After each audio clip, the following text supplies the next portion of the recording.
Hello, എല്ലാവരും സുഖമായിരിക്കുന്നല്ലോ. ഇന്നത്തെ class തുടങ്ങുന്നതിന് മുൻപ് എനിക്ക് നിങ്ങളോട് വളരെ പ്രധാനപ്പെട്ട ഒരു കാര്യം ഷെയർ ചെയ്യാനുണ്ട്. ഒരു 4 ആഴ്ച മുൻപ് 100 സെൻറ്റൻസസിൻ്റെ ഒരു വീഡിയോ ഞാൻ അപ്ലോഡ് ചെയ്തിരുന്നു. നിങ്ങൾ പലരും അത് കണ്ടു കാണുമല്ലോ. അപ്പോൾ നിങ്ങളെല്ലാവരും എൻ്റെ ക്ലാസ്സസ് കാണുന്നവരാണെങ്കിലും ചിലർ വളരെ സീരിയസ് ആയിട്ട് അതിനെ അപ്രോച്ച് ചെയ്യുന്നവരുണ്ട്. എന്ന് വെച്ചാൽ അവരിങ്ങനെ സെൻറ്റൻസസ് ഒക്കെ എഴുതി വെച്ച് പഠിക്കുന്ന കൂട്ടത്തിലുള്ളവരാണ്.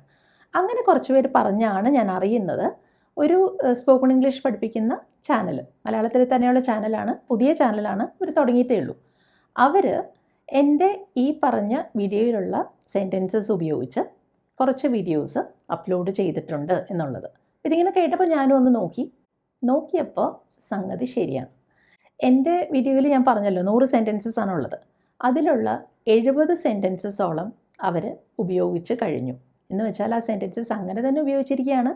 പല വീഡിയോസിലും ആ സെൻറ്റൻസസിൻ്റെ ഓർഡർ പോലും മാറ്റിയിട്ടില്ല. അപ്പോൾ ഈ ഒരു 70 സെൻറ്റൻസസ് ഉപയോഗിച്ച് അവരൊരു 6-7 വീഡിയോസ് അപ്ലോഡ് ചെയ്ത് കഴിഞ്ഞു.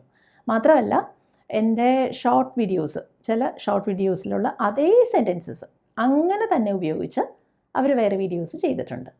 ഇത് കണ്ടപ്പോൾ എനിക്ക് വളരെ പ്രയാസം തോന്നുമല്ലോ. കാരണം നിങ്ങൾക്കറിയായിരിക്കും, ഞാൻ മാത്രമല്ല എന്നെപ്പോലെ പലരും വളരെ അധ്വാനിച്ചാണ് ഓരോ വീഡിയോയും അപ്ലോഡ് ചെയ്യുന്നത്. വളരെ എളുപ്പത്തിൽ നടക്കുന്നൊരു പ്രോസസ്സല്ല അത്. ഒരു വീഡിയോ നമ്മൾ ഇന്ന് അപ്ലോഡ് ചെയ്യണമെന്ന് വെച്ചാൽ ഒരുപാട് ദിവസത്തെ അധ്വാനം അതിൻ്റെ പുറകിലുണ്ട്. ഇപ്പോൾ എൻ്റെ കാര്യം പറയുകയാണെങ്കിൽ ആ ടോപ്പിക്ക് സെലക്ട് ചെയ്യുന്നത് തുടങ്ങി അത് എങ്ങനെ പ്രസൻറ്റ് ചെയ്യണം, അതിനുപയോഗിക്കേണ്ട സെൻറ്റൻസസ് ഏതൊക്കെയാണ്, ഇതൊക്കെ ഒരുപാട് തലപുകഞ്ഞാണ് നമ്മളിതിങ്ങനെ റെഡിയാക്കി കൊണ്ടുവരുന്നത്. പിന്നെ എനിക്ക് ഒരു കോൺഫിഡൻസ് തോന്നിയൊരു കാര്യം, നിങ്ങളിതെല്ലാം കാണുന്നുണ്ട്, ശ്രദ്ധിക്കുന്നുണ്ട് എന്നുള്ളത് എനിക്ക് മനസ്സിലായി. മാത്രമല്ല സർവശക്തനായ ഒരാൾ മേലെ ഇരുന്ന് ഇതെല്ലാം കണ്ടുകൊണ്ടിരിക്കുന്നുണ്ടല്ലോ. അപ്പം നിങ്ങൾ ഇനിയും എൻ്റെ ഒപ്പം തന്നെ ഉണ്ടാവും എന്ന് എനിക്കറിയാം. അപ്പോൾ നമുക്ക് നമ്മുടെ ക്ലാസ് തുടങ്ങാം. ഞാനൊരു കാര്യം ചോദിക്കട്ടെ, ഇംഗ്ലീഷ് തീരെ അറിഞ്ഞുകൂടാത്ത ഒരാൾ ഇംഗ്ലീഷ് മാത്രം സംസാരിക്കുന്ന ഒരു സ്ഥലത്ത് ചെന്ന് പെട്ടാൽ എന്ത് സംഭവിക്കും? പെട്ടുപോകുമല്ലേ? അങ്ങനെ പെട്ടുപോകാതിരിക്കാൻ എന്ത് ചെയ്യാൻ പറ്റും എന്നാണ് നമ്മൾ നോക്കുന്നത്. അപ്പോൾ അങ്ങനെയുള്ളൊരു സാഹചര്യത്തിൽ പിടിച്ചു നിൽക്കാൻ, അതായത് അത്യാവശ്യം കാര്യങ്ങൾ നടത്താൻ നിങ്ങളെ സഹായിക്കുന്ന കുറച്ച് സെൻറ്റൻസസ് അല്ലെങ്കിൽ കുറച്ച് ഫ്രേസസ് ആണ് ഇന്നത്തെ വീഡിയോയിൽ നമ്മൾ മനസ്സിലാക്കാൻ പോകുന്നത്. അപ്പോൾ ഇങ്ങനൊരു കാര്യം ആയതുകൊണ്ട് തന്നെ ഗ്രാമറൊക്കെ വെച്ച് പഠിക്കാൻ പറ്റില്ലല്ലോ. അപ്പോൾ നമുക്ക് ചെയ്യാവുന്ന എന്താണ്, ഇങ്ങനെയുള്ള സെൻറ്റൻസസ് പറഞ്ഞ് പ്രാക്ടീസ് ചെയ്യാം. അപ്പോൾ നിങ്ങൾ എൻ്റെ ഒപ്പം പറഞ്ഞ് പ്രാക്ടീസ് ചെയ്യാൻ റെഡി ആണെങ്കിൽ ഈ ഒരു വീഡിയോ കഴിയുമ്പോൾ നിങ്ങൾക്ക് ഇങ്ങനെയുള്ള സിറ്റുവേഷൻസിൽ അത്യാവശ്യം പിടിച്ചു നിൽക്കാൻ സാധിക്കും. അപ്പോൾ നമുക്ക് ഓരോ സെൻറ്റൻസായിട്ട് നോക്കാം. ഇങ്ങനൊരു സ്ഥലത്ത് ചെന്ന് പെട്ടാൽ നമുക്ക് പലപ്പോഴും നമ്മളെപ്പറ്റി സംസാരിക്കേണ്ടി വരുമല്ലോ. അപ്പോൾ എൻ്റെ പേര് പറഞ്ഞ് എനിക്ക് തുടങ്ങേണ്ടി വരും. അപ്പോൾ നമ്മുടെ പേരെങ്ങനെയാണ് നമ്മൾ പറയുക? നമ്മളെ തന്നെ പരിചയപ്പെടുത്തുകയാണേ. അപ്പോൾ നമ്മുടെ പേര് എങ്ങനെ പറയും? എൻ്റെ പേര് സോണിയ എന്നാണ്, നിങ്ങൾക്കറിയാമല്ലോ. അപ്പോൾ അവിടെ നമുക്ക് പറയാം ഐ ആം സോണിയ. പക്ഷേ ഇങ്ങനെ പറയുമ്പോൾ ഉണ്ടല്ലോ, ഐ ആം സോണിയ എന്ന് പറയുമ്പോൾ തന്നെ ആളുകൾക്ക് മനസ്സിലാവും ഇത് കാര്യമായിട്ട് ഇംഗ്ലീഷ് അങ്ങോട്ട് കയ്യിലില്ലാത്ത ഒരാൾ പറയുന്നതാണെന്ന്. അതുകൊണ്ട് അവിടെ നമ്മളൊന്ന് ശ്രദ്ധിച്ച് തുടങ്ങിയാൽ മതി. ഐ ആം എന്ന് പറയണ്ട, ഐ ആം. മനസ്സിലായോ? അത് പറയുമ്പോൾ ഐ ആം, അത് എഴുതുന്നത് ഇങ്ങനെയാണ് കേട്ടോ. അപ്പോൾ ആദ്യം നമുക്ക് സ്പോക്കൺ ഇംഗ്ലീഷ് ആണല്ലോ റെഡിയാക്കേണ്ടത്. അപ്പോൾ അതൊന്ന് മനസ്സിലാക്കൂ. ഐ ആം സോണിയ എന്ന് പറയുന്നതിന് പകരം ഐ ആം സോണിയ എന്ന് പറഞ്ഞാൽ മതി. അപ്പം നിങ്ങളുടെ പേര് ജോർജ് എന്നാണെങ്കിൽ എന്ത് പറയും? I am George. നിങ്ങൾ രേണു ആണെങ്കിൽ ഐ ആം രേണു. ഇത്രയേ ഉള്ളൂ കാര്യം. അല്ലെങ്കിൽ നമുക്ക് എൻ്റെ പേര് എന്ന് പറയണമെങ്കിൽ മൈ നെയിം ഇസ് എന്നും പറയാം. My name is Maya, my name is Anil, അങ്ങനെയും പറയാം. അപ്പോൾ ഇത് രണ്ടും ഓക്കെയാണ്. അപ്പോൾ ഏറ്റവും എളുപ്പം ഐ ആം എന്ന് പറയുന്നതാണല്ലോ. ഞാൻ സോണിയാണ്, ഐ ആം സോണിയ, അങ്ങനെ പറയാം. അപ്പോൾ ഇവിടെ ഈ ഐ ആം എന്നുള്ളൊരു കാര്യം കണ്ടില്ലേ, അത് തന്നെ ഉപയോഗിച്ചാണ് നമ്മളെ പറ്റിയുള്ള പല കാര്യങ്ങളും, അതായത് നമ്മളെ പരിചയപ്പെടുത്തുമ്പോൾ പല കാര്യങ്ങളും നമ്മൾ പറയുന്നത്. അപ്പോൾ എന്തൊക്കെ വേറെ പറയാമെന്നൊന്ന് നോക്കാം നമുക്ക്. അപ്പോൾ ഇതാണ് നമ്മുടെ പ്രായം എന്ന് എങ്ങനെ പറയും? എനിക്ക് പറയണം, എനിക്ക് 25 വയസ്സാണ്. എന്ത് പറയും? I am 25 years old. I am 25 years old. ശ്രദ്ധിക്കണം കേട്ടോ, 25 വയസ്സാണെന്നുള്ളതിനാണ് 25 ഇയേഴ്സ് ഓൾഡ് എന്ന് നമ്മൾ പറഞ്ഞത്. അപ്പോൾ 40 വയസ്സാണെങ്കിൽ നിങ്ങളെങ്ങനെ പറയും? I am 40. അങ്ങനെ മാത്രം പറഞ്ഞാലും മതി. ഐ ആം 40 എന്ന് വെച്ചാൽ എനിക്ക് 40 വയസ്സാണെന്ന് തന്നെയാണ് അർത്ഥം. അപ്പോൾ ഒന്നില്ലെങ്കിൽ ഐ ആം 40 ഇയേഴ്സ് ഓൾഡ് എന്ന് പറയാം, അല്ലെങ്കിൽ ഐ ആം 40 എന്ന് മാത്രം പറയാം. ഇനി ഇങ്ങനൊരു പുതിയ സ്ഥലത്തൊക്കെ എത്തിപ്പെടുമ്പോൾ തീർച്ചയായിട്ടും നമ്മളെ തന്നെ പരിചയപ്പെടുത്തുന്ന കൂട്ടത്തിൽ എവിടെ നിന്നാണ് നമ്മൾ വരുന്നത് എന്ന് പറയേണ്ടി വരും അല്ലേ? അപ്പം ഞാൻ കേരളത്തിൽ നിന്നാണ് വരുന്നത്, ഇതാണ് കേട്ടോ നമുക്ക് പറയേണ്ടത്. എങ്ങനെ പറയും? അവിടെയും ഐ ആം എന്ന് പറഞ്ഞ് തന്നെയാണ് സെൻറ്റൻസ് തുടങ്ങുക. കേരളത്തിൽ നിന്നാണ് എന്നാണ് കേട്ടോ പറയേണ്ടത്. അപ്പോൾ എന്താ പറയുന്നത്? I am from Kerala. From എന്ന് വെച്ചാൽ എന്താണ്? ഇവിടെ നിന്നാണ് എന്നൊക്കെ ആ ഒരു അർത്ഥം വരാനാണ് ഫ്രം യൂസ് ചെയ്യുന്നത്. അപ്പോൾ ഐ ആം ഫ്രം കേരള. ഇനി ഞാൻ ഇന്ത്യയിൽ നിന്നാണ്, അതെങ്ങനെ പറയും? നിങ്ങളൊന്ന് ശ്രമിച്ചു നോക്കിയേ. I am from India. ഇപ്പോൾ മനസ്സിലായില്ലേ അത്? ഇനി നമ്മൾ നമ്മുടെ ജോലിയെ പറ്റി പറയാൻ പോവുകയാണ്. അപ്പം ഞാനൊരു ഡ്രൈവറാണെന്ന് എനിക്ക് പറയണം. എങ്ങനെ പറയും? ഞാൻ ഒരു ഡ്രൈവറാണ്. ഐ ആം തന്നെ യൂസ് ചെയ്താൽ മതി. I am a driver. I am a driver. ശ്രദ്ധിച്ചോ? അടുത്തത്, ഞാനൊരു കാഷ്യറാണ്. എങ്ങനെ പറയും? I am a cashier. കിട്ടിയല്ലോ? I am a cashier. അപ്പോൾ ഇവിടെ ഒരു കാര്യം ശ്രദ്ധിക്കണം കേട്ടോ. ഞാൻ എങ്ങനെ പറഞ്ഞതെന്ന് നിങ്ങൾ ശ്രദ്ധിച്ചായിരുന്നോ? ആദ്യത്തെ ഐ എം എന്ന് പറയുന്നത് ഞാൻ പറഞ്ഞല്ലോ. അടുത്ത വാക്ക് എ എന്നാണ് എഴുതിയത്, പക്ഷേ ഞാൻ പറഞ്ഞത് ഐ ആം എ കാഷ്യർ എന്നല്ല, ഐ ആം എ കാഷ്യർ എന്നാണ്. അത് നിങ്ങൾ ശ്രദ്ധിക്കണം. അങ്ങനെയുള്ള കാര്യങ്ങൾ പറയുമ്പോൾ ആ ഒരു ഇംപ്രഷൻ അവിടെ ഉണ്ടാവും. നമുക്ക് എത്രമാത്രം ഇംഗ്ലീഷ് അറിയാം എന്നുള്ളത് കേൾക്കുന്നവർക്ക് പെട്ടെന്ന് മനസ്സിലാവുന്ന, അല്ലെങ്കിൽ അങ്ങനെ ഒരു ഇംപ്രഷൻ തോന്നുന്ന കാര്യങ്ങളാണ് അതൊക്കെ. അപ്പോൾ അവിടെ ഒരിക്കലും നമ്മൾ എഴുതുന്നത് എ എന്നാണെങ്കിലും പറയുമ്പോൾ എ എന്ന് പറയില്ല, എ എന്ന് പറഞ്ഞാൽ മതി. മനസ്സിലായോ? I am a cashier, I am a driver. അപ്പോൾ ഞാനൊരു ടീച്ചറാണെന്ന് ഇങ്ങനെ പറയും. നിങ്ങളൊന്ന് ശ്രമിച്ചു നോക്കി, ശരിക്കും പറയണം കേട്ടോ. I am a teacher. കിട്ടിയില്ലേ അത്? പക്ഷെ അവിടെ വേറൊരു കാര്യം ശ്രദ്ധിക്കാനുണ്ട്. ഇപ്പോൾ നമ്മൾ ഐ ആം എ ടീച്ചർ എന്നല്ലേ പറഞ്ഞത്, പക്ഷെ എപ്പോഴും ഇങ്ങനെ എ അല്ല വരാറുള്ളത്. ചിലപ്പോൾ ആൻ എന്നൊരു വാക്കും വരാറുണ്ട്. ഉദാഹരണത്തിന് എൻ്റെ ജോലി, ഞാനൊരു എൻജിനീയർ ആണെന്നിരിക്കട്ടെ. അപ്പോൾ ഞാൻ എന്ത് പറയും? I am an engineer. അതെങ്ങനെയാണ് ആ ആൻ വന്നത്? അപ്പോൾ അവിടെ നിങ്ങളൊരു കാര്യം മനസ്സിലാക്കണം. ഇംഗ്ലീഷിൽ ഒരു വാക്ക് തുടങ്ങുന്നത് A E I O U, ഈ ഏതെങ്കിലും അക്ഷരം വെച്ചിട്ടാണെങ്കിൽ, അതായത് ഈ വാക്ക് എന്തിൻ്റെങ്കിലും പേരാണെങ്കിലത്തെ കാര്യമാണ് കേട്ടോ ഞാൻ പറഞ്ഞത്. ഇപ്പോൾ എൻജിനീയർ എന്ന് പറയുന്നത് ഒരു ജോലിയുടെ പേരാണല്ലോ. അപ്പം അങ്ങനെയുള്ള വാക്കുകൾ A E I O U വെച്ചാണ് തുടങ്ങുന്നതെങ്കിൽ അതിന് മുൻപ് എ അല്ല വരിക, ആൻ ആണ് വരുന്നത്. അതുകൊണ്ടാണ് ഇവിടെ എൻജിനീയറിന് മുൻപിൽ ആൻ എന്ന് പറഞ്ഞത്. ഈ വെച്ചല്ലേ തുടങ്ങിയത്. അപ്പോൾ ഐ ആം ആൻ എൻജിനീയർ. ഇനി ഞാനൊരു അക്കൗണ്ടൻ്റ് ആണെന്ന് എങ്ങനെ പറയും? അക്കൗണ്ടൻറ്റ്. എ വെച്ചിട്ടാണ് വാക്ക് തുടങ്ങിയത് അല്ലേ? അപ്പോൾ എന്ത് പറയണം? I am an accountant. I am an accountant. അവിടെ ചേർത്ത് പറയുമ്പോൾ ഐ ആം ആൻ അക്കൗണ്ടൻറ്റ് എന്ന് പറയണ്ട കേട്ടോ. I am an accountant. കിട്ടിയില്ലേ അത്? ഇപ്പോൾ നമ്മൾ കണ്ടതെല്ലാം നമ്മളെപ്പറ്റി തന്നെ പറയുന്ന കാര്യങ്ങളല്ലേ. പക്ഷേ ചിലപ്പോൾ ഇതൊക്കെ നമുക്ക് വേറൊരാളോട് ചോദിക്കേണ്ടി വരില്ലേ? കാരണം ഒരു പുതിയ സ്ഥലമാണ്, അവിടെ നമുക്ക് ആരോടെങ്കിലുമൊക്കെ അടുപ്പം ഉണ്ടാക്കണം. അപ്പോൾ ഇതൊക്കെ ചോദിക്കേണ്ടി വരും. അതെങ്ങനെ ഇംഗ്ലീഷിൽ ചോദിക്കുമെന്ന് ഇനി നോക്കാം. അപ്പോൾ നിങ്ങളുടെ പേരെന്താണ് എന്നെങ്ങനെയാണ് ഇംഗ്ലീഷിൽ ചോദിക്കുക? നിങ്ങളുടെ പേരെന്നുള്ളതിന് യോർ നെയിം എന്നാണ് പറയുക. നിങ്ങളുടെ പേര് എന്താണ് എന്ന് ചോദിക്കാൻ വാട്ട് ഈസ് യോർ നെയിം എന്ന് പറയും. What is your name. അപ്പോൾ അവിടെ ഒരു കാര്യം, ഈ വാട്ട് ഈസ് യുവർ നെയിം എന്നുള്ളതിന് പകരം നമുക്ക് ഒന്നും കൂടെ ചെറുതാക്കി ചുരുക്കി പറയാം, വാട്ട്സ് യുവർ നെയിം. മനസ്സിലായോ? What's your name. ഇനി നമ്മളെപ്പറ്റി പറയേണ്ടി വന്നപ്പോൾ എല്ലാം നമ്മളിങ്ങനെ ഐ ആം എന്ന് പറഞ്ഞ് തുടങ്ങി. പക്ഷേ വേറൊരാളോട് അയാളുടെ പേരിനെ പറ്റി ചോദിക്കാൻ, അല്ലെങ്കിൽ അയാളുടെ ജോലി, അയാളുടെ പ്രായം, അയാൾ എവിടെ നിന്ന് വരുന്നു, ഇതൊക്കെ ചോദിക്കാൻ ക്വസ്റ്റ്യൻ തുടങ്ങുന്നത് പല രീതികളിലാണ്. അപ്പം അടുത്തത്, നിങ്ങൾക്ക് എന്ത് പ്രായമുണ്ടെന്ന് ഒരാളോട് ചോദിക്കേണ്ടി വന്നു എന്നിരിക്കട്ടെ. അങ്ങനെ ചോദിക്കുന്നത് മര്യാദയല്ല. ഇനി എന്തെങ്കിലും കൊണ്ട് നമുക്ക് ചോദിക്കേണ്ടി വന്നാൽ നമ്മൾ ചോദിക്കുക ഹൗ ഓൾഡ് ആർ യു എന്നാണ്. എന്താണ് നിങ്ങളുടെ പ്രായം എന്ന്. How old are you. മനസ്സിലായോ? How old are you. ഇനി അയാളോട് അയാളുടെ ജോലിയെ പറ്റി ചോദിക്കുകയാണ്. അപ്പോൾ ജോലിയെ പറ്റിയൊക്കെ നമുക്ക് വളരെ മര്യാദാപൂർവ്വം ചോദിക്കാൻ ഉപയോഗിക്കാവുന്നൊരു ക്വസ്റ്റ്യൻ ഉണ്ട്. What do you do. What do you do. What are you doing എന്നല്ല. നിങ്ങൾ അങ്ങനെ ചോദിച്ചാൽ നിങ്ങളിപ്പോൾ എന്ത് ചെയ്തുകൊണ്ടിരിക്കുന്നു എന്നൊരർത്ഥം വരും. നിങ്ങളുടെ ജോലി എന്താണെന്നാണല്ലോ ചോദിക്കേണ്ടത്. അതിനൊരിക്കലും വാട്ട് ഈസ് യുവർ ജോബ് എന്ന് ചോദിക്കരുത് കേട്ടോ. അത് ഒട്ടും മര്യാദയില്ലാത്ത, വളരെ സ്ട്രെയിറ്റ് ആയിട്ട് ചോദിക്കുന്നൊരു ചോദ്യമായി പോകും. അതിന് പകരം വാട്ട് ഡു യു ഡു എന്ന് ചോദിക്കാം. മനസ്സിലായോ? What do you do. എന്താണ് നിങ്ങളുടെ ജോലി എന്നാണ് അർത്ഥം. ഇനി നിങ്ങൾ എവിടെ നിന്നാണ് വരുന്നത് എന്ന് നമുക്ക് ചോദിക്കേണ്ടി വരുമല്ലോ. അതറിയാൻ നമുക്കൊരാഗ്രഹം ഉണ്ടാവില്ലേ? അതിനെങ്ങനെ ചോദിക്കും? വേർ ആർ യു ഫ്രം എന്ന് ചോദിക്കാം. Where are you from. നിങ്ങൾ എവിടെ നിന്നാണ്? Where are you from. ഇപ്പോൾ അത് ക്ലിയർ ആയില്ലേ? അപ്പോൾ ഇതിൻ്റെ ഉത്തരം നമ്മൾ നേരത്തെ കണ്ടു. നമ്മൾ കേരളത്തിൽ നിന്നാണെന്ന് നമ്മളെങ്ങനെ പറഞ്ഞേ? ഐ എം ഫ്രം കേരള എന്ന് പറഞ്ഞു. വേണമെങ്കിൽ ഐ കം ഫ്രം കേരള എന്നും പറയാം കേട്ടോ. അതും അതേ അർത്ഥമാണ്. ഞാൻ കേരളത്തിൽ നിന്നാണ് വരുന്നത്. I come from Kerala. പക്ഷേ ഇവിടെ ഒരു കാര്യമുണ്ട്, I am coming from Kerala എന്ന് പറയരുത്. അങ്ങനെ പറഞ്ഞാൽ എന്താ അർത്ഥം എന്നറിയാമോ? ഞാൻ ദാ ഇപ്പോൾ കേരളത്തിൽ നിന്ന് ഇങ്ങോട്ട് വരണ വഴിയാണെന്ന് അർത്ഥം വരും. മനസ്സിലായോ? അപ്പോൾ I am coming from Kerala എന്ന് പറയരുത്. ഐ കം ഫ്രം കേരള അല്ലെങ്കിൽ ഐ എം ഫ്രം കേരള. ഇതേതും ഓക്കെയാണ്. പിന്നെ ചിലപ്പോൾ നമ്മളിങ്ങനെ ചോദിക്കും, ഞാൻ കേരളത്തിൽ നിന്നാണ്, നിങ്ങളോ? അങ്ങനെ ചോദിക്കില്ലേ? അതിന് നമുക്ക് ഇംഗ്ലീഷിൽ പറയാവുന്നത് I am from Kerala and you എന്നാണ്. ആൻഡ് യു എന്ന് വെച്ചാൽ നിങ്ങളെങ്ങനെയാണ്, നിങ്ങളോ എന്നാണ് അർത്ഥം. I am from Kerala and you എന്നാണ് അവിടെ ചോദ്യം വരുന്നത്. പിന്നെ നമ്മൾ ഏത് സ്ഥലത്ത് ചെന്നാലും ഒരു മലയാളിയെങ്കിലും നമ്മളവിടെ കാണാതിരിക്കില്ല. അപ്പം അങ്ങനെ നമ്മൾ ചെന്ന സ്ഥലത്ത് ആദ്യമായിട്ടൊരു മലയാളിയെ കാണുമ്പോൾ നമ്മൾ ചോദിക്കുന്നൊരു ചോദ്യം ഉണ്ടാവും, നിങ്ങളും കേരളത്തിൽ നിന്നാണോ എന്ന്, അല്ലേ? അപ്പോൾ അവിടെ ചോദിച്ചാൽ മനസ്സിലായോ, നിങ്ങളും കേരളത്തിൽ നിന്നാണോ എന്ന്. അപ്പോൾ അതെങ്ങനെയാണ് ഇംഗ്ലീഷിൽ ചോദിക്കുക?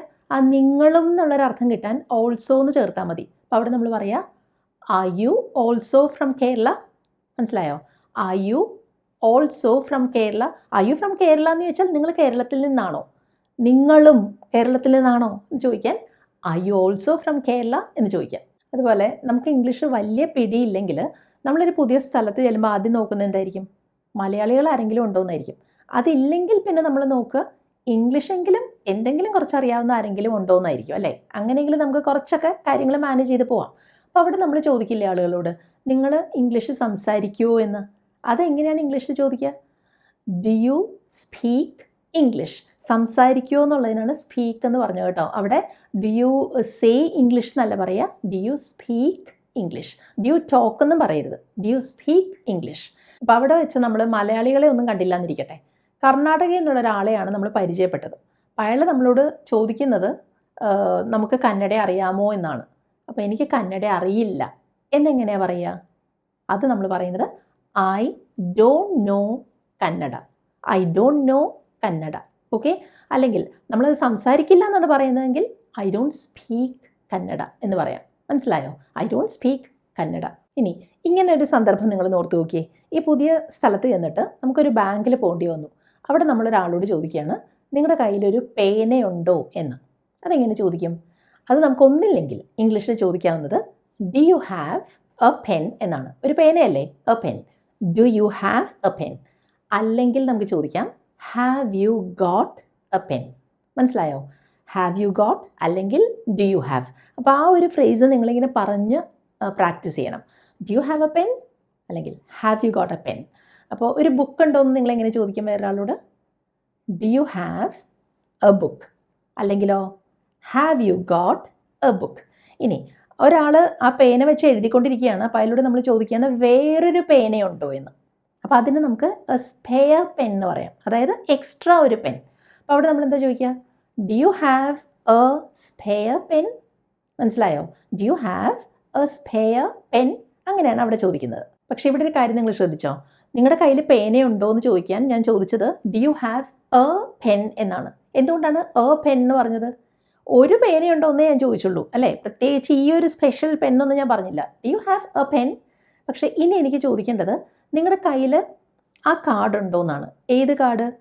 ഏതോ ഒരു പ്രത്യേക കാർഡ്. എനിക്കും അറിയാം, നിങ്ങൾക്കും അറിയാം അത് ഏത് കാർഡാണെന്ന്. അപ്പോൾ ഏതെങ്കിലും കാർഡല്ല, ആ കാർഡ്. അതിന് ഞാൻ പറയാം do you have the card എന്നാണ്. അപ്പോൾ അത് നിങ്ങളുടെ കയ്യിലുണ്ടോ, കൂടെ ഉണ്ടോ എന്ന് എടുത്ത് പറയണമെങ്കിൽ do you have the card with you എന്ന് ചോദിക്കും. മനസ്സിലായോ?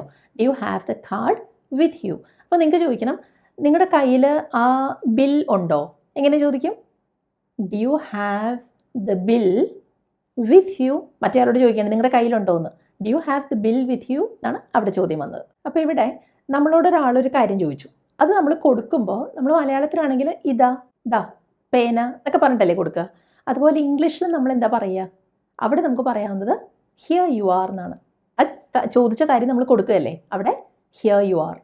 അപ്പോൾ നിങ്ങളോട് ഒരാളൊരു ഗ്ലാസ് വെള്ളം ചോദിച്ചു, അത് കൊടുക്കുമ്പോൾ ഹിയർ യു ആർ. ചോദിച്ച ആവശ്യപ്പെട്ട കാര്യങ്ങൾ കൊടുക്കുമ്പോൾ പറയുന്ന ഒരു ഫ്രേസാണ് കേട്ടോ, പഠിച്ചു വെച്ചോളൂ. Here you are. പക്ഷേ നേരത്തെ നിങ്ങളോട് പേന ചോദിച്ചില്ലേ? നിങ്ങളുടെ കയ്യിൽ ഒരു പേന ഇല്ല എന്നിരിക്കട്ടെ, അതെങ്ങനെയാണ് നിങ്ങൾ പറയുക? എൻ്റെ കയ്യിൽ പേന ഇല്ല എന്ന് പറയണ്ടേ? അവിടെ പറയാവുന്നത് കുറച്ച് പൊളൈറ്റായിട്ട് പറയാൻ കേട്ടോ, വളരെ മര്യാദയോടുകൂടി പറയുന്നത് sorry I don't have a pen. എൻ്റെ കയ്യിൽ പേനയില്ല. Sorry I don't have a pen. അപ്പോൾ എനിക്ക് സമയമില്ല എന്ന് പറയാനോ? I don't have time.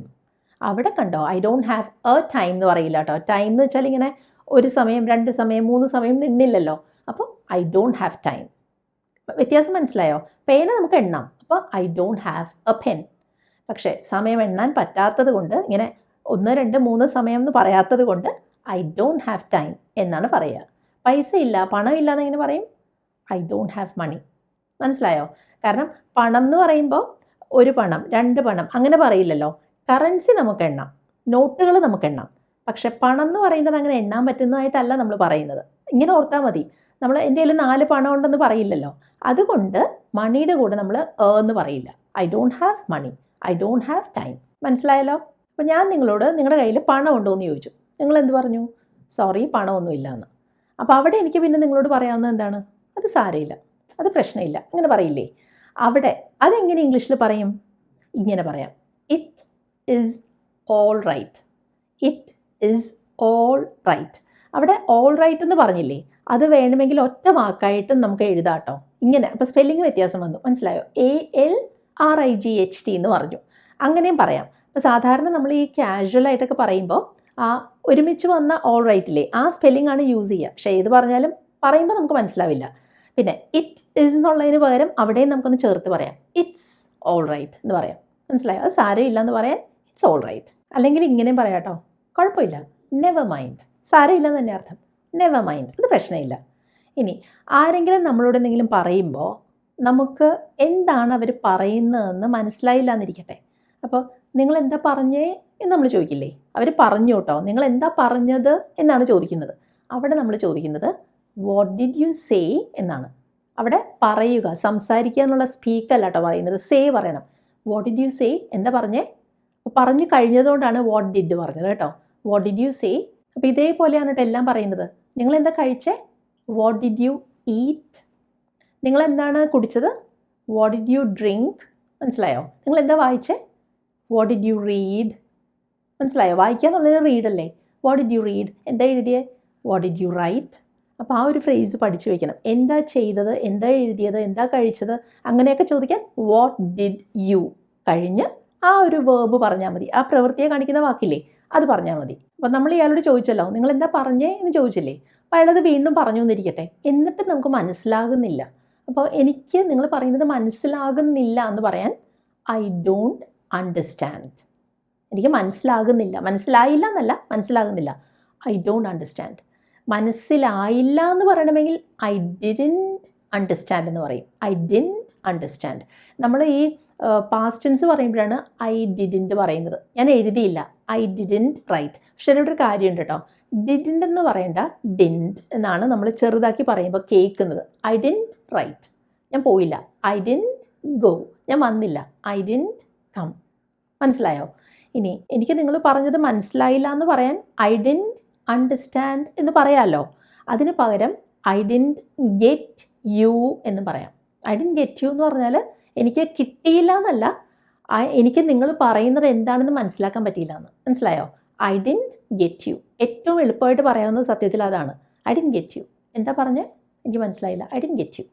Clear ആയോ? ചിലപ്പോൾ നമുക്കൊരാൾ പറയുന്നത് കേൾക്കാൻ പറ്റുന്നുണ്ടാവില്ല.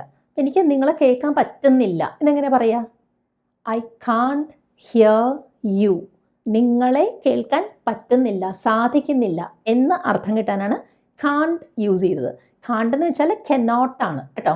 അപ്പോൾ ഐ കാൺട്ട് ഹിയർ യു എന്ന് വെച്ചാൽ നിങ്ങളെ കേൾക്കാൻ പറ്റുന്നില്ല, എനിക്ക് നിങ്ങളെ കാണാൻ പറ്റുന്നില്ല. I can't see you. അത് നമ്മൾ പറയില്ലേ, ഒന്ന് ഉറക്കെ സംസാരിക്കാമോ? അപ്പോൾ ശബ്ദം ഉയർത്താമോ എന്നുള്ള അർത്ഥത്തിലായിരിക്കാം. ചിലപ്പോൾ നമ്മൾ പറയും തുറന്ന് സംസാരിക്കൂ, ഓപ്പണായിട്ട് സംസാരിക്കൂ എന്ന് പറയില്ലേ. അങ്ങനെയൊക്കെ പറയാൻ നമുക്ക് ഉപയോഗിക്കാവുന്ന ഒരു ഫ്രേസാണ് സ്പീക്ക് അപ്പ്. അപ്പോൾ ഉറക്കെ ശബ്ദം ഉയർത്തി സംസാരിക്കും എന്ന് പറയാൻ വേണമെങ്കിൽ സ്പീക്ക് ലൗഡ്ലി എന്നും പറയാം. പക്ഷെ അതിലും എളുപ്പമാണ് സ്പീക്ക് അപ്പ് എന്നൊരു ഫ്രേസ് പഠിച്ചു വെച്ചാൽ മതി. പിന്നെ ഒരു കാര്യം, ഇംഗ്ലീഷിൽ എപ്പോഴും നമ്മൾ ചില വാക്കുകളുണ്ട്, പ്ലീസ്, സോറി, അങ്ങനെയുള്ള ചില വാക്കുകളുണ്ട്. അത് പൊളൈറ്റ്നെസ് ആഡ് ചെയ്യാൻ വേണ്ടി, പൊളൈറ്റായിട്ട് കാര്യങ്ങൾ പറയാൻ വേണ്ടി ഉപയോഗിക്കുന്ന വാക്കുകളാണ്. അതിനൊക്കെ നമ്മൾ ഗോൾഡൻ വേർഡ്സ് എന്നാണ് പറയുക. അങ്ങനെയുള്ള വാക്കുകൾ യൂസ് ചെയ്യുന്നത് എപ്പോഴും നല്ലതാണ്. അപ്പോൾ ഇവിടെ നമുക്ക് പറയാം പ്ലീസ് സ്പീക്ക് അപ്പ്. അല്ലെങ്കിൽ നമുക്കിങ്ങനെ പറയാം കേട്ടോ, പ്ലീസ് സ്പീക്ക് ലൗഡ്ലി. അവിടെ ശബ്ദം ഉയർത്തി സംസാരിക്കുന്നത് മാത്രമാണ് അർത്ഥം വരുന്നത്. അപ്പോൾ ഇതെല്ലാം നിങ്ങൾ ഇടയ്ക്കിടയ്ക്ക് പറഞ്ഞ് പ്രാക്ടീസ് ചെയ്യണം കേട്ടോ. ഇത് സ്ഥിരമായിട്ട് പ്രാക്ടീസ് ചെയ്യുകയാണെങ്കിൽ ഒരു സംശയമില്ല, ഇത് വളരെ ഈസി ആയിട്ട് നിങ്ങൾക്ക് വായിൽ വരും. ഇനി നമ്മൾ ഓഫീസിലാണ്, ആരെങ്കിലും നമ്മളെ വിളിച്ചിട്ട് ചോദിക്കുകയാണ് നീ ഇപ്പോൾ എവിടെയാ? അപ്പോൾ നമ്മളെന്ത് പറയും? ഞാൻ ഓഫീസിൽ ആണ് അല്ലെങ്കിൽ ഓഫീസിലുണ്ട്. എങ്ങനെ പറയാം? I am in the office. I am in the office. Clear അല്ലേ? ഇനി ഞാൻ ജോലിസ്ഥലത്താണ് എന്ന് പറയണമെങ്കിലോ? ജോലിസ്ഥലം എന്നൊക്കെയാണ് നമ്മൾ മലയാളത്തിൽ പറയുന്നത്. പക്ഷേ ഇംഗ്ലീഷിൽ അതേപോലെ തന്നെ നമ്മളിങ്ങനെ ട്രാൻസ്ലേറ്റ് ചെയ്ത് വർക്ക് പ്ലേസ് എന്ന് പറയണമെന്നില്ല. നമുക്ക് പറയാം I am at work. I am at work എന്ന് വെച്ചാൽ നമ്മൾ ജോലിസ്ഥലത്താണ്, ആ ജോലിയിലാണ് ഇപ്പോൾ എന്നാണ് അർത്ഥം. I am at work. മനസ്സിലായില്ലേ? അപ്പോൾ ആ ജോലി, നമ്മുടെ ഓഫീസ്, ജോലി ചെയ്യുന്ന സ്ഥലത്തെക്കുറിച്ചാണ് നമ്മളിവിടെ ഉദ്ദേശിക്കുന്നത്. I am at work. പക്ഷേ നമുക്ക് പരിചയമുള്ള ഒരാൾ നമ്മളെ വിളിച്ച് നീ ഇപ്പോൾ എവിടെ ഉണ്ട് എന്ന് ചോദിക്കുമ്പോൾ നമുക്ക് പറയണം ഞാൻ ഇന്ന് ഓഫീസിലല്ല, ഞാൻ ഇന്ന് അവധിയിലാണ്. അതെങ്ങനെയാണ് ഇംഗ്ലീഷിൽ പറയുക? നമ്മൾ മലയാളത്തിൽ പറഞ്ഞത് അവധിയിൽ ആണ് എന്നാണ് അല്ലേ? പക്ഷേ ഇംഗ്ലീഷിൽ നമ്മൾ പറയുക I am on leave today എന്നാണ്. ഐ ആം ഇൻ ലീവ് അല്ല, I am on leave today. ഇന്ന് ഞാൻ അവധിയിലാണ്. ക്ലിയർ അല്ലേ? I am on leave today. അതുപോലെ നമ്മളൊരു പുതിയ സ്ഥലത്ത് ചെന്ന് അധികം പരിചയക്കാരൊന്നും ആയിട്ടില്ല. അപ്പോൾ അവിടെ നമുക്ക് എന്തെങ്കിലും അസുഖങ്ങളൊക്കെ വന്നാൽ ആകെ ബുദ്ധിമുട്ടാണല്ലേ? അപ്പോൾ നേരം വെളുത്ത് എണീറ്റപ്പോൾ എനിക്ക് പനിയുണ്ട് എന്ന് എനിക്ക് വേറൊരാളോട് പറയണം. അത് ഞാൻ എങ്ങനെ പറയും? I have a fever. അവിടെ ഒരു കാര്യം ശ്രദ്ധിക്കണം. നമ്മൾ മലയാളത്തിൽ ഒരിക്കലും എനിക്ക് ഒരു പനിയുണ്ടെന്ന് പറയില്ല. പക്ഷേ ഇംഗ്ലീഷിൽ നമ്മൾ ഈ ഫീവറിൻ്റെ കൂടെ ചേർക്കും. ഓക്കെ, അപ്പോൾ നമ്മൾ പറയുക ഐ ഹാവ് എ ഫീവർ എന്നാണ്. ഇനി ഇങ്ങനെ പറയണമെങ്കിലോ? എനിക്ക് തോന്നുന്നു എനിക്ക് പനിയുണ്ടെന്ന്. അപ്പോൾ ഒരു പനിക്കോളൊക്കെ കാണുന്നുണ്ട്. അപ്പോൾ അവിടെ പറയുന്നത് I think I have a fever. എനിക്ക് തോന്നുന്നു എന്ന് പറഞ്ഞില്ലേ? അതിനാണ് I think I have a fever. അവിടെ ഒരു കാര്യം, ഐ ആം തിങ്കിങ് എന്ന് പറയരുത് കേട്ടോ. അവിടെ എന്താണെന്ന് അറിയാമോ അർത്ഥം? ഐ ആം തിങ്കിങ് എന്ന് പറഞ്ഞാൽ ഞാൻ ഇപ്പോൾ ഇങ്ങനെ ആലോചിച്ചുകൊണ്ടിരിക്കുകയാണെന്നാണ്. അതല്ലല്ലോ, എനിക്ക് തോന്നുന്നു എന്നല്ലേ പറയേണ്ടത്. അതിന് I think I have a fever. മനസ്സിലായില്ലേ രണ്ട് സെൻറ്റൻസസും? അപ്പോൾ എനിക്ക് തലവേദന ഉണ്ടെന്ന് എങ്ങനെ പറയും? I have a headache. ഹെഡേക്കിനും ചേർക്കണം. I have a headache. എനിക്ക് കോൾഡ് ഉണ്ടെന്ന് എങ്ങനെ പറയാം? ശ്രമിച്ചു നോക്കിയേ. I have a cold. Clear ആണോ? അപ്പോൾ ഇങ്ങനെയുള്ള കാര്യങ്ങൾക്കെല്ലാം നമ്മൾ ചേർക്കും കേട്ടോ. പക്ഷേ ഫ്ലൂവിൻ്റെ കൂടെ നമ്മൾ സാധാരണ യൂസ് ചെയ്യാറില്ല. അവിടെ ഫ്ലൂ എന്ന് പറയണ്ട. അതുപോലെ എനിക്ക് നല്ല സുഖം തോന്നുന്നില്ല, അങ്ങനെ ചിലപ്പോൾ പറയാറില്ലേ നമ്മൾ? അത് എങ്ങനെയാണ് ഇംഗ്ലീഷിൽ പറയാമെന്നറിയാമോ? ഇങ്ങനെയാണ് I'm not feeling well. കിട്ടിയോ? I'm not feeling well. അപ്പോൾ നല്ല സുഖം തോന്നുന്നില്ല എന്ന് പറഞ്ഞില്ലേ? അതിനാണ് നോട്ട് ഫീലിംഗ് വെൽ എന്ന് പറഞ്ഞത്. ആ തോന്നുക എന്നുള്ളൊരു അർത്ഥം കിട്ടാനാണ് ഫീൽ എന്നുള്ളത് നമ്മൾ യൂസ് ചെയ്തത് കേട്ടോ. അപ്പോൾ ഇങ്ങനെ പറയണമെങ്കിലോ? എനിക്ക് തല ചുറ്റുന്നത് പോലെ തോന്നുന്നു. തല ചുറ്റുക, അങ്ങനെ തോന്നുന്നു. അപ്പോൾ ഐ ഫീൽ ഡിസി. ആ തല ചുറ്റുന്ന ആ ഒരു അവസ്ഥ അങ്ങനെ തോന്നുന്നതിനാണ് നമ്മൾ ടു ഫീൽ ഡിസി എന്ന് പറയുന്നത്. ഐ ഫീൽ ഡിസി എന്നാണ് അവിടെ പറയുക. പിന്നെ നമ്മൾ നേരത്തെ കണ്ടില്ലേ, തലവേദന ഉണ്ട് എന്നുള്ളതിന് ഐ ഹാവ് എ ഹെഡേക്ക് എന്ന് നമ്മൾ പറയും അല്ലേ? പക്ഷേ എൻ്റെ തല വേദനിക്കുന്നു എന്ന് പറയാൻ മൈ ഹെഡ് ഹേർട്സ് എന്ന് പറയാം. My head hurts. അപ്പോൾ ഇങ്ങനെ പറയണമെങ്കിലോ? എൻ്റെ മുട്ടുകൈ വേദനിക്കുന്നു. My elbow hurts. എൽബോ മുട്ടുകൈ. My elbow hurts. കിട്ടിയോ അത്? എൻ്റെ മുട്ടുകാല് വേദനിക്കുന്നു. മൈ നീ ഹേർട്സ്. അപ്പോൾ നമുക്ക് ആരോടെങ്കിലും ചോദിക്കണം നല്ല വേദനയുണ്ടോ, നന്നായി വേദനിക്കുന്നുണ്ടോ എന്ന്. എങ്ങനെ ചോദിക്കുക? Does it hurt a lot? A lot എന്ന് വെച്ചാൽ നന്നായി, കുറേ എന്നാണ് അർത്ഥം കേട്ടോ. അപ്പോൾ കുറേ വേദനയുണ്ടോ, നല്ല വേദനയുണ്ടോ എന്ന് ചോദിക്കാൻ does it hurt a lot? ചോദ്യം കിട്ടിയോ? Does it hurt a lot? അപ്പോൾ ഓഫീസിൽ വെച്ചിട്ടാണ് നമുക്ക് ഇതുപോലെയുള്ള എന്തെങ്കിലും ശാരീരികമായ ബുദ്ധിമുട്ടുകൾ തോന്നുന്നതെങ്കിൽ നമ്മൾ എന്തായിരിക്കും ചെയ്യുക? ഞാൻ ഇതിന് നേരത്തെ പോയിക്കോട്ടെ എന്ന് ചോദിക്കും അല്ലേ? അപ്പോൾ അവിടെ ഒരു അനുവാദം ചോദിക്കുകയാണ്, പെർമിഷൻ ചോദിക്കുകയാണ് ചെയ്യുന്നത്. അവിടെ നമ്മൾ ഇംഗ്ലീഷിൽ മേ എന്ന വാക്കാണ് സാധാരണ യൂസ് ചെയ്യുക. അപ്പോൾ എന്ത് ചോദിക്കും? May I leave early? ഞാൻ നേരത്തെ പോയിക്കോട്ടെ എന്ന്. അതാണ് മേ ഐ ലീവ്, ഞാൻ പോയിക്കോട്ടെ. എങ്ങനെ? നേരത്തെ. മേ ഐ ലീവ് ഏർലി എന്ന് ചോദിക്കുന്നത്. അപ്പോൾ ഇവിടെ നമുക്ക് വേണമെങ്കിൽ ക്യാൻ ഐ ലീവ് ഏർലി എന്നും ചോദിക്കാം. പക്ഷെ നമ്മുടെ സുപ്പീരിയറോട് നമ്മൾ വളരെ ഫോർമലായിട്ടൊക്കെയാണ് ചോദിക്കുന്നതെങ്കിൽ ക്യാൻ അല്ല മേ ആണ് നല്ലത്. അപ്പോൾ സേഫ് ആയിരിക്കാൻ എപ്പോഴും മേ യൂസ് ചെയ്യുക അവിടെ. May I leave early. പക്ഷെ വളരെ അടുപ്പുള്ള ഒരാളോടാണ് ചോദിക്കുന്നതെങ്കിൽ ക്യാൻ ഐ ലീവ് ഏർലി എന്ന് ചോദിക്കാം എന്നാണ് ഞാൻ പറഞ്ഞത് കേട്ടോ. ഇനി ഞാൻ ഒരു ദിവസം ഓഫ് എടുത്തോട്ടെ, അവധി എടുത്തോട്ടെ എന്നെങ്ങനെ ചോദിക്കും? May I take A day of. Of എന്ന് വെച്ചാൽ ഇവിടെ OFF എന്നാണ് സ്പെല്ലിംഗ്, മനസ്സിലായോ? ഓഫ് എടുക്കുക എന്നൊക്കെ നമ്മൾ പറയില്ലേ, അവധി എടുക്കുക എന്നുള്ള അർത്ഥത്തിലാണ് കേട്ടോ. May I take A day of, ഒരു ദിവസത്തെ അവധി എടുത്തോട്ടെ. May I take A day of. അതുപോലെ നമ്മൾ പുറത്ത് എവിടെയെങ്കിലും പോയിരിക്കുമ്പോൾ എന്തെങ്കിലും ഇതുപോലെയുള്ളൊരു ബുദ്ധിമുട്ടൊക്കെ നമുക്ക് തോന്നിയെന്നിരിക്കട്ടെ, നമുക്ക് തല ചുറ്റുന്ന പോലെ തോന്നുന്നു, അല്ലെങ്കിൽ ഇത്തിരി വെള്ളം കുടിക്കണം. അപ്പോൾ അതൊക്കെ എങ്ങനെയാണ് നമ്മൾ ഇംഗ്ലീഷിൽ ആവശ്യപ്പെടുക എന്ന് നോക്കാം. എനിക്ക് കുറച്ച് വെള്ളം വേണം, എങ്ങനെ പറയും? I want some water. I want some water എന്നാണ് അവിടെ പറഞ്ഞത്. ഇനി എനിക്കൊന്ന് കിടക്കണം. I want to lie down. കിടക്കണം, എനിക്ക് അങ്ങനെ ഒരു കാര്യം വേണം. ഐ വോണ്ട്, അതിനാണ് നമ്മൾ ഈ വോണ്ട് യൂസ് ചെയ്യുന്നത് കേട്ടോ, ഇത് വേണം എന്ന് പറയാൻ. ഐ വോണ്ട്, എന്താ വേണ്ടേ? കിടക്കണം. I want to lie down. അപ്പോൾ നമുക്കൊരു കാര്യം വേണം എന്ന് പറയാൻ നമ്മൾ വോണ്ട് ആണ് യൂസ് ചെയ്യുന്നത്.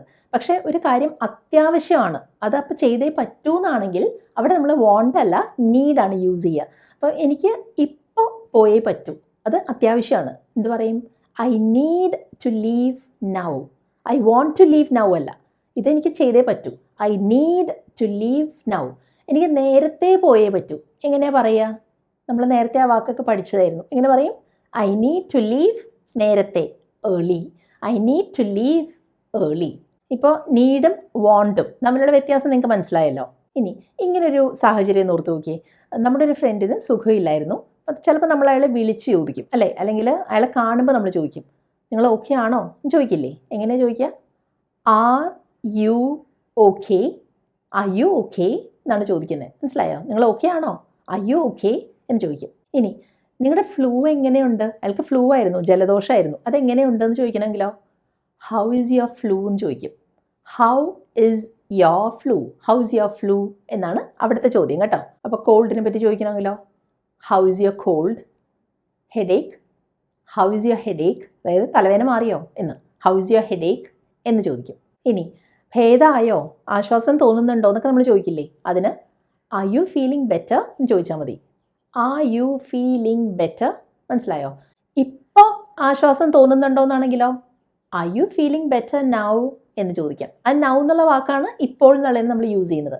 R you feeling better now എന്നാണ് ചോദ്യം. അതുപോലെ നമ്മളൊരു പുതിയ സ്ഥലത്ത് ചെല്ലുമ്പോൾ എങ്ങനെയായാലും നമുക്ക് ആദ്യം അത്യാവശ്യം കുറച്ച് സാധനങ്ങളെങ്കിലും വാങ്ങേണ്ടി വരും അല്ലേ.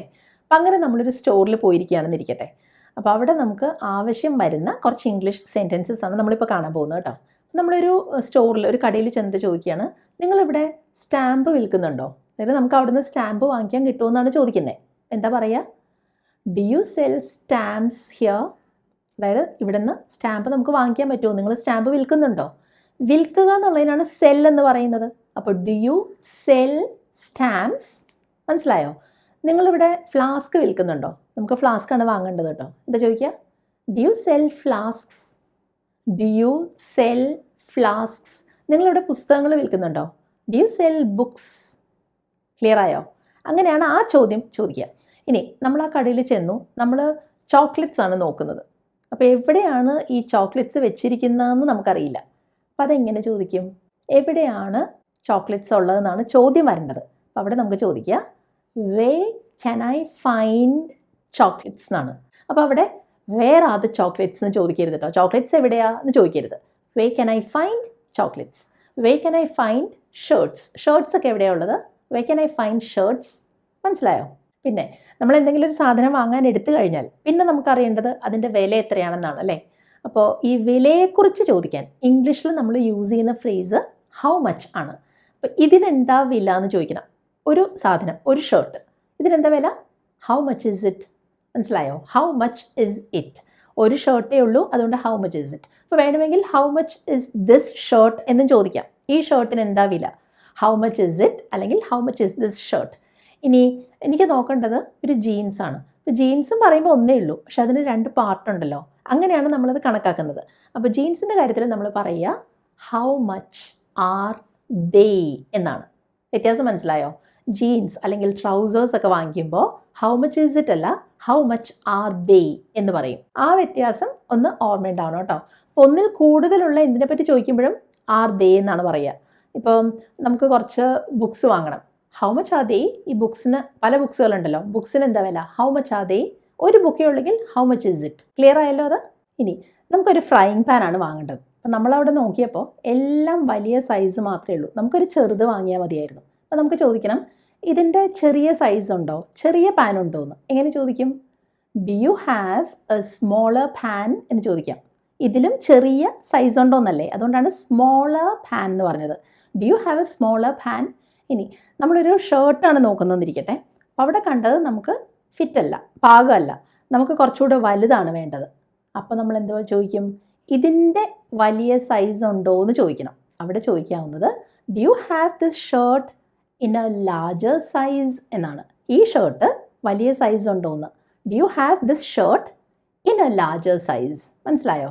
ചെറിയ സൈസാണ് വേണ്ടതെങ്കിൽ do you have this shirt in a smaller size എന്ന് ചോദിക്കും. അതുപോലെ നമ്മൾ ഈ ഷോപ്പിങ്ങിന് പോകുമ്പോൾ പലപ്പോഴും സെയിലുണ്ടോ എന്ന് നോക്കാറുണ്ടല്ലോ. അപ്പോൾ നമ്മളിങ്ങനെ ചോദിക്കില്ലേ, ഇതിന് സെയിലുണ്ടോ, അതായത് ഇത് സെയിലിൽ ഇൻക്ലൂഡഡ് ആണോ, ഇത് ഡിസ്കൗണ്ടഡ് പ്രൈസിൽ കിട്ടുമെന്നാണ് നമ്മൾ ചോദിക്കുന്നത് അല്ലേ. അതെങ്ങനെയാണ് ചോദിക്കുക? ഇസ് ദിസ് ഓൺ സെയിൽ എന്ന് ചോദിക്കും. ഇസ് ദിസ് ഓൺ സെയിൽ എന്നാണ് അവിടെ ചോദിക്കുന്നത് കേട്ടോ. അങ്ങനെ ഈ സാധനങ്ങളൊക്കെ വാങ്ങി കാർട്ടിലിട്ട് നമ്മൾ കൗണ്ടറിലെത്തി. ഇനി എന്ത് ചെയ്യണം? നമുക്ക് ബില്ല് കിട്ടണം, ബില്ല് പേ ചെയ്യണം, പോരണം. അപ്പോൾ അവിടെ എത്തിയപ്പോൾ പലപ്പോഴും നമ്മൾ കാണാറുള്ളൊരു കാര്യമാണ്, നീളത്തിൽ ക്യൂ ഇങ്ങനെ കാണുമല്ലോ.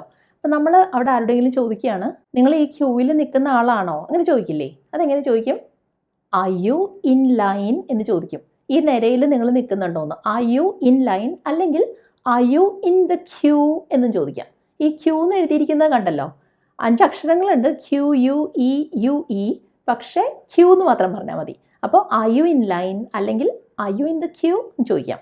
ബില്ലിംഗ് സെക്ഷനിൽ ചെല്ലുമ്പോൾ നമുക്ക് ചോദിക്കേണ്ടി വരുന്നൊരു കാര്യമാണ്, കാർഡ് ഉപയോഗിച്ച് എനിക്ക് പേ ചെയ്യാൻ പറ്റുമോ? എങ്ങനെ ചോദിക്കുക? Can I pay by card? Can I pay by card? Can I pay by card? അതായത് കാർഡ് യൂസ് ചെയ്ത് എനിക്ക് ഈ പൈസ തരാൻ പറ്റുമോ? Can I pay by card? അല്ലെങ്കിൽ നിങ്ങളിവിടെ കാർഡ് എടുക്കുമോ എന്ന് ചോദിക്കില്ലേ, അതിന് ഡു യു ടേക്ക് കാർഡ്സ് എന്ന് ചോദിക്കാം. Do you take cards. വേറൊരു സിറ്റുവേഷൻ നോക്കാം. നമ്മളിങ്ങനെ ഈ പബ്ലിക് പ്ലേസസിൽ പോകുമ്പോൾ പലപ്പോഴും നമുക്കിങ്ങനെ ടോയ്ലറ്റിൻ്റെ ആവശ്യം വരുമല്ലോ, റെസ്റ്റ് റൂമിൽ പോകേണ്ടി വരും. അപ്പോൾ എവിടെയാണ് ടോയ്ലറ്റ് എന്നെങ്ങനെയാണ് ചോദിക്കുക? വേർ ഇസ് ദ ടോയ്ലറ്റ് എന്ന് ചോദിച്ചാൽ മതി. അല്ലെങ്കിൽ where is the rest room എന്ന് ചോദിച്ചാൽ മതി. എവിടെയാണ്, വേർ ഇസ് എന്നാണ് ചോദിക്കുന്നത്. Where is the toilet, where is the rest room എന്നാണ് അവിടെ ചോദിക്കുന്നത് കേട്ടോ. അപ്പോൾ നമ്മളോട് ആരെങ്കിലും ചോദിക്കുമ്പോൾ നമുക്ക് പറയണം ടോയ്ലറ്റ് ദാ അവിടെയാണ്. ദാ അവിടെ എന്ന് പറയില്ലേ, അതിന് the toilet is over there എന്ന് പറയാം. ഓവർ ദേ എന്ന് വെച്ചാൽ ഇതാ അവിടെയാണെന്ന്. അപ്പോൾ the rest room is over there എന്ന് പറയാം. പിന്നെ നമ്മളൊരു പുതിയ സ്ഥലത്ത്, ഒരു പുതിയ സിറ്റിയിലൊക്കെ പോകുമ്പോൾ തീർച്ചയായിട്ടും വഴിയൊക്കെ തെറ്റിപ്പോകാൻ സാധ്യതയുണ്ട് പുറത്ത് പോകുമ്പോൾ. അപ്പോൾ എനിക്ക് വഴി തെറ്റി എന്ന് തോന്നുന്നു എന്നെങ്ങനെ പറയും? എനിക്ക് തോന്നുന്നു എന്ന് പറയാൻ നമ്മൾ നേരത്തെ കണ്ടില്ലേ, ഐ തിങ്ക് എന്ന് പറയാം. വഴി തെറ്റി എന്നാണ് ഇനി പറയേണ്ടത്. I think I M lost എന്ന് പറഞ്ഞാൽ മതി. I think I M lost. I M lost എന്ന് വെച്ചാൽ എന്താണ്? ഞാൻ നഷ്ടപ്പെട്ടു പോയി എന്നല്ല, വഴി തെറ്റി എന്നാണ് അതിൻ്റെ അർത്ഥം. അതിന് ഇംഗ്ലീഷിൽ പറയുന്നത് എങ്ങനെയാണ്? I think I M lost. അല്ലെങ്കിൽ എനിക്ക് വഴി തെറ്റിയിരിക്കുന്നു എന്ന് പറയാൻ I have lost my way എന്ന് പറയാം. I have lost my way. എനിക്ക് വഴി തെറ്റിയിരിക്കുന്നു. നമുക്കത് മനസ്സിലായി വഴി തെറ്റിയെന്ന്. ഇനിയിപ്പോൾ ആരുടെയെങ്കിലും സഹായത്തിന് ചോദിച്ചേ പറ്റൂ. എന്നൊന്ന് സഹായിക്കാമോ എന്നെങ്ങനെ ചോദിക്കും? Can you help me? എന്നൊന്ന് സഹായിക്കാൻ പറ്റുമോ, കഴിയുമോ? Can you help me? മനസ്സിലായോ? Can you help me? പിന്നെ ഈ സഹായിക്കാമോ എന്ന് ചോദിക്കുന്നത് പോലെ ഒരു ഉപകാരം ചെയ്യൂ, ഒരു ഉപകാരം ചെയ്യാമോ എന്നൊക്കെ ചോദിക്കില്ലേ, അതിന് നമുക്ക് please do me a favour എന്ന് ചോദിക്കാം. Please do me a favour, ഒരു ഉപകാരം ചെയ്യൂ. ഉപകാരം ചെയ്യാമോ എന്നാണെങ്കിലോ can you do me a favour please എന്ന് ചോദിക്കാം. Can you do me a favour please, ഒരു ഉപകാരം ചെയ്യാമോ? അപ്പോൾ നമുക്ക് എന്താ അറിയേണ്ടതെന്ന് അറിയാമോ? നമുക്ക് ബാങ്കിലാണ് പോകേണ്ടത്. എങ്ങനെ ബാങ്കിൽ എത്താൻ പറ്റും എന്നാണ് നമുക്ക് അറിയേണ്ടത്. അതായത് ബാങ്കിലേക്കുള്ള വഴിയാണ് ഈ ചോദിക്കുന്നത്. എങ്ങനെ ബാങ്കിൽ എത്താൻ പറ്റും? How can I get to the bank? How can I get to the bank? Get to the bank എന്ന് വെച്ചാൽ ബാങ്കിലേക്ക് എത്തിച്ചേരുക, എത്തുക എന്നാണ് അർത്ഥം. How can I get to the bank? മുൻപ് നമ്മൾ കണ്ടില്ലേ, വഴി തെറ്റിയെന്ന് പറയാൻ ഐ ലോസ് മൈ വേ അല്ലെങ്കിൽ I have lose my way എന്ന് പറയാം. ഫോൺ നഷ്ടപ്പെട്ടു എന്ന് പറയാനോ? അവിടെ പറയുന്നത് ഐ ലോസ്റ്റ് മൈ ഫോൺ എന്നാണ്. അപ്പോൾ മുൻപ് നമ്മൾ വഴി തെറ്റി എന്നുള്ളതിനാണ് ലോസ്റ്റ് എന്ന് പറഞ്ഞത്. പക്ഷെ ഇവിടെ ഫോൺ നഷ്ടപ്പെട്ടു എന്ന് പറയാനും ലോസ്റ്റ് എന്ന് തന്നെ യൂസ് ചെയ്യും. I lost my phone. ഇനി ഞാൻ ഫോൺ വീട്ടിൽ മറന്നു വെച്ചിട്ട് വന്നു എന്ന് എങ്ങനെ പറയും? ഓഫീസിൽ പോകുമ്പോൾ ചിലപ്പോൾ അങ്ങനെ പറ്റാറില്ലേ, ഞാൻ ഫോൺ വീട്ടിൽ മറന്നു വെച്ചിട്ട് വന്നു. ചിലപ്പോൾ നമ്മൾ പറയും ഒന്ന് പോയി എടുക്കണം എന്നും പറയും അല്ലേ. അപ്പോൾ അതെങ്ങനെയാണ് പറയുക? I left my phone at home. I left my phone at home. അതായത് ഞാൻ ഈ ഫോൺ വീട്ടിൽ മറന്നു വെച്ചിട്ട് വന്നു എന്നാണ് പറയുന്നത്. അപ്പോൾ ഐ ഫുഗോട്ട് മൈ ഫോൺ എന്ന് പറഞ്ഞാൽ എന്തെങ്കിലും ഒരു കാര്യം മറന്നു എന്നേ ആവുന്നുള്ളൂ. അതവിടെ മറന്നു വെച്ചു എന്നുള്ളൊരു അർത്ഥം കിട്ടാനാണ് I left my phone at home. എവിടെയാണ് മറന്നു വെച്ചതെന്നറിയാലോ, വീട്ടിലാണ്. അവിടെ I left my phone at home എന്നാണ് പറയുക. ഇതുപോലെ നമുക്ക് എപ്പോഴും ആവശ്യം വരുന്ന ചില ഫ്രേസസ്, ചില എക്സ്പ്രഷൻസ് ഉണ്ട്. അത് നമുക്കൊന്ന് നോക്കാം. ഇപ്പോൾ നമുക്ക് പറയണം, നിങ്ങളെ ശല്യപ്പെടുത്തുന്നതിന് സോറി, നിങ്ങളെ ട്രബിൾ ചെയ്യുന്നതിന് സോറി എന്നൊക്കെ പറയില്ലേ, അതിന് സോറി ടു ബോദർ യു എന്ന് പറയാം. സോറി ടു ബോദർ യു, നിങ്ങളെ ഇങ്ങനെ ബുദ്ധിമുട്ടിക്കുന്നതിൽ സോറി എന്നാണ് പറയുന്നത് കേട്ടോ. ചിലപ്പോൾ നമുക്കിങ്ങനെ പറയേണ്ടി വരില്ലേ, ഞാൻ ആ വിവരം കിട്ടുമ്പോൾ നിങ്ങളെ അറിയിക്കാം. അപ്പോൾ ഏതെങ്കിലും ഒരു കാര്യം നിങ്ങളെ ഞാൻ അറിയിക്കാം എന്നുള്ളതിന് ഐ ലെറ്റ് യു നോ എന്നാണ് പറയുക. ഐ എന്ന് വെച്ചാൽ I will let you know കേട്ടോ. I will let you know, അതാണ് ഐ ലെറ്റ് യു നോ. ഈ ലെറ്റ് യു നോ എന്നുള്ളതിന് പകരം വേണമെങ്കിൽ നമുക്ക് ഇൻഫോം എന്നും പറയാം. ഞാൻ നിങ്ങളെ അറിയിക്കാം, ഐ ഇൻഫോം യു എന്നും പറയാം. പക്ഷെ അതിലും കുറച്ചുകൂടെ ഇൻഫോർമലായിട്ട് കാഷ്വലായിട്ട് പറയാവുന്നതാണ് ഐ ലെറ്റ് യു നോ, ഞാൻ അറിയിക്കാം എന്ന്. ഇനി ആരെങ്കിലും നമ്മളെ ഫോൺ ചെയ്തു എന്നിരിക്കട്ടെ, അപ്പോൾ നമ്മൾ ഭയങ്കര തിരക്കിലാണ്. അപ്പോൾ നമ്മൾ എന്തായിരിക്കും അവരോട് പറയുക, ഞാൻ തിരികെ വിളിക്കാം എന്ന് പറയില്ലേ, അതെങ്ങനെ പറയുക, I call you back. I call you back, തിരികെ വിളിക്കാം, അതിനാണ് കോൾ യു ബാക്ക് എന്ന് പറയുന്നത്. ഈ ഐൽ എന്താണെന്ന് നിങ്ങൾക്ക് മനസ്സിലായല്ലോ, ഐ വിൽ ആണ് ഐ കോൾ യു ബാക്ക്. അതുപോലെ മറ്റുള്ളവരോട് സംസാരിക്കുമ്പോൾ ചിലപ്പോൾ നമ്മളിങ്ങനെ പറയാറില്ലേ, എനിക്കത് അറിയില്ല കേട്ടോ, എനിക്കത് ഉറപ്പില്ല എന്ന് പറയില്ലേ, അതെങ്ങനെ ഇംഗ്ലീഷിൽ പറയാം, ഐ എം നോട്ട് ഷുവർ എന്ന് പറയാം. ഐ എം നോട്ട് ഷുവർ, എനിക്കത് ഉറപ്പില്ല എന്നർത്ഥം. പക്ഷേ ഇങ്ങനെ പറയണമെങ്കിലോ, എനിക്ക് നല്ല ഉറപ്പാണ്, അവിടെയോ ഐ എം വെരി ഷുവർ എന്ന് പറയാം. അല്ലെങ്കിൽ ഐ എം ക്വയറ്റ് ഷുവർ എന്ന് പറയാം. ഐ എം ക്വയറ്റ് എന്ന് വെച്ചാൽ എനിക്ക് നല്ല ഉറപ്പാണ്, ഐ എം ക്വയറ്റ് ഷുവർ. അപ്പോൾ ഇവിടെ ക്വയറ്റ് എന്ന് എഴുതിയിരിക്കുന്ന സ്പെല്ലിംഗ് നിങ്ങളൊന്ന് ശ്രദ്ധിക്കണം. QUITE എന്നാണ് എഴുതുന്നത്. വേറൊരു സ്പെല്ലിംഗ് ഉണ്ട് QUIET. അതിൻ്റെ അർത്ഥം നിശബ്ദമായ, ശബ്ദം ഉണ്ടാക്കാത്ത എന്നൊക്കെയാണ് അർത്ഥം. അതല്ല കേട്ടോ, ഇവിടെ QUITE ആണ്. ഇനി ഇങ്ങനെ ചോദിക്കണമെങ്കിലോ, പോണമെന്ന് നിനക്ക് ഉറപ്പാണോ, നിനക്ക് നിർബന്ധമാണോ, ഇങ്ങനെ ചോദിക്കും. അവിടെ നമുക്ക് ഈ ഷോ എന്നുള്ള വാക്ക് തന്നെ യൂസ് ചെയ്യാം. Are you sure you want to go, പോണമെന്ന് നിനക്ക് അത്ര നിർബന്ധമാണോ, ഉറപ്പാണോ എന്നാണ് അർത്ഥം. Are you sure you want to go. ഇനി നേരത്തെ പോകണമെന്ന് നിനക്ക് അത്ര നിർബന്ധമാണോ, നിനക്ക് അത്ര ഉറപ്പാണോ, are you sure you want to leave early, അതായത് നേരത്തെ ഇറങ്ങണം എന്നാണ് കേട്ടോ ഇവിടെ അർത്ഥമാക്കുന്നത്. Are you sure you want to leave early, മനസ്സിലായോ? അതുപോലെ ചില ചെറിയ വാക്കുകളുണ്ട്, ശരിക്കും നമ്മൾ ചോദിക്കില്ലേ, അതിന് റിയലി എന്നാണ് ചോദിക്കുക. അതെയോ, അങ്ങനെയാണോ എന്ന് ചോദിക്കാറുണ്ടല്ലോ, അതിന് ഇസ് ദാറ്റ് സോ, അങ്ങനെയാണോ കാര്യങ്ങൾ, ഇസ് ദാറ്റ് സോ. അപ്പോൾ റിയലി എന്ന് വെച്ചാൽ ശരിക്കും എന്നുള്ള അർത്ഥത്തിൽ, അതെയോ എന്നുള്ളതിന് ഇസ് ദാറ്റ് സോ എന്ന് ചോദിക്കാം. അതുപോലെ ചിലപ്പോൾ നമ്മൾ ചോദിക്കില്ലേ, അതിനെന്താ എന്നൊക്കെ ചോദിക്കാറില്ലേ, അതിന് ഇംഗ്ലീഷിൽ സോ വാട്ട് എന്നാണ് ചോദിക്കുക. സോ വാട്ട്, അതിനെന്താ എന്നാണ് അർത്ഥം. അതുപോലെ സാധാരണ നമുക്കറിയാവുന്ന ആരെങ്കിലും ഒരു ട്രിപ്പൊക്കെ കഴിഞ്ഞ് വരികയെന്നിരിക്കട്ടെ, അപ്പോൾ ട്രിപ്പ് എങ്ങനെ ഉണ്ടായിരുന്നു എന്ന് എങ്ങനെ ചോദിക്കുക, how was your trip, how was your trip. അതുപോലെ ഈ ശനി ഞായറൊക്കെ കഴിഞ്ഞ് നമ്മൾ ഫ്രണ്ട്സിനെ കാണുമല്ലോ, അപ്പോഴും ചോദിക്കാവുന്നത് തന്നെയാണ്, ഹൗ വാസ് യുവർ വീക്കെൻഡ്, അതായത് വാരാന്ത്യം ശനി ഞായർ എങ്ങനെ ഉണ്ടായിരുന്നു എന്ന്, ഹൗ വാസ് യുവർ വീക്കെൻഡ്. മറ്റൊന്ന്, ആരോടെങ്കിലും എന്തെങ്കിലും ഒരു കാര്യത്തിൻ്റെ അഭിപ്രായം ചോദിക്കണമെങ്കിൽ, നിങ്ങൾ ഇതിനെപ്പറ്റി എന്ത് കരുതുന്നു, നിങ്ങൾക്ക് എന്ത് തോന്നുന്നു, എന്താണ് നിങ്ങൾക്ക് ഇതിനെപ്പറ്റിയുള്ള അഭിപ്രായം എന്നൊക്കെ അറിയണമെങ്കിൽ നമുക്ക് ചോദിക്കാവുന്നത് വാട്ട് ഡു യു തിങ്ക് എന്നാണ്. ഹൗ ഡു യു തിങ്ക് അല്ല കേട്ടോ, വാട്ട് ഡു യു തിങ്ക്.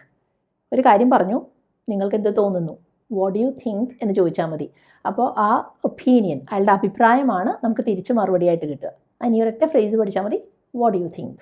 അങ്ങനെ നമ്മൾ എവിടെയെങ്കിലും ഒരു പുതിയ സ്ഥലത്ത് പോകുമ്പോൾ അത്യാവശ്യം അറിഞ്ഞിരിക്കേണ്ട കുറേ ഇംഗ്ലീഷ് സെൻറ്റൻസസ് ആണ് നമ്മളിന്ന് കണ്ടത്. അപ്പോൾ നിങ്ങളിത് വെറുതെ കേട്ട് പോയാൽ പോരാ, അത് റിപ്പീറ്റ് ചെയ്ത് കേൾക്കണം, അല്ലെങ്കിൽ എവിടെയെങ്കിലും ഈ സെൻറ്റൻസസ് എഴുതി വെക്കണം. അത്യാവശ്യം വേണ്ടത് ഇത് പല തവണ പറഞ്ഞ് പ്രാക്ടീസ് ചെയ്യുക എന്നുള്ളതാണ്. നിങ്ങൾ എത്രയോ തവണ പ്രാക്ടീസ് ചെയ്യുന്നോ അതിനനുസരിച്ച് അതിൻ്റെ ഇഫക്റ്റ് കൂടും. അപ്പോൾ പ്രാക്ടീസ് ചെയ്താൽ മാത്രം പോരാ, അത് നിങ്ങൾ സ്വയം നിങ്ങൾ പറയുന്നത് ഒന്ന് റെക്കോർഡ് ചെയ്തുകൂടെ വെക്കണം. അപ്പോൾ അതിനുള്ളൊരു ഗുണം എന്ന് പറഞ്ഞാൽ നിങ്ങൾ പറയുന്നത് നിങ്ങൾക്ക് തന്നെ കേൾക്കാൻ പറ്റും. അപ്പോൾ നിങ്ങൾ ഇംഗ്ലീഷ് സംസാരിക്കുമ്പോൾ നിങ്ങൾക്ക് എന്തെങ്കിലും ഒരു ജാള്യതയൊക്കെ തോന്നുന്നുണ്ടെങ്കിൽ അത് മാറിക്കിട്ടും. അപ്പോൾ ഇന്നത്തെ വീഡിയോയെക്കുറിച്ചുള്ള നിങ്ങളുടെ അഭിപ്രായങ്ങൾ അറിയിക്കുക. വീഡിയോ ഇഷ്ടമായാൽ അത് അറിയിക്കുക. നിങ്ങൾക്കിത് ഇഷ്ടപ്പെടുന്നുണ്ടെന്നുണ്ടെങ്കിൽ ഇതിൻ്റെ സെക്കൻഡ് പാർട്ട് കൂടെ ഞാൻ ചെയ്യാം. അപ്പോൾ അടുത്ത വീഡിയോയിൽ കാണുന്നത് വരെ ബൈ.